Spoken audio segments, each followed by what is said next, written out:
meron tayong tatlong pamamaraan para makuha natin ang y-intercept of the equation of the line. Okay?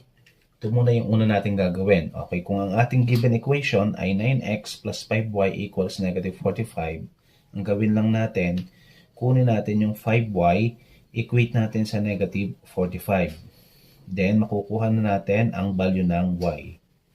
Okay, y equals negative 45 divided by 5 is negative 9. Ito na yung ating y-intercept.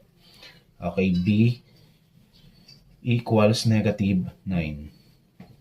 Therefore, the y-intercept here is negative 9. Okay, ang second method natin, ito yung 1. Ang second method natin, pwede natin gawin yung formula.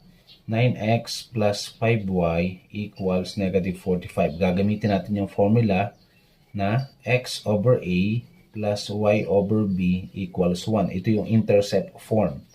Yung constant gagawing 1. So, meaning, i-divide natin to sa negative 45 para mag-1 yon. Both sides. Negative 45. Therefore, we have 9x over negative 45 minus 5y over 45. Okay, kaya nag-minus na tayo kasi positive divide negative is negative. Then this is 1.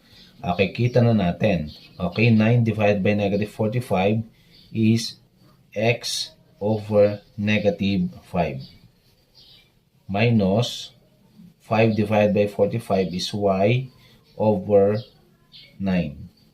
Okay, as we can see here, meron pa tayong negative doon sa gitna. Equals 1. Okay, pwede naman gawin natin na x over negative 5 plus y over negative 9 equals 1.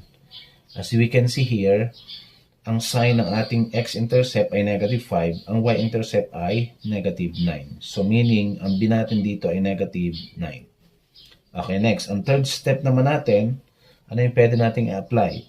From the given equation, 9x plus 5y equals negative 45, we can rewrite this into our standard form. Since naka-standard form na natin, gamitin natin yung formula na y equals mx plus b. Ito yung slope and y-intercept form. Okay, now, ito yung ating format. 5y equals negative 9x minus 45. Divide both sides by 5.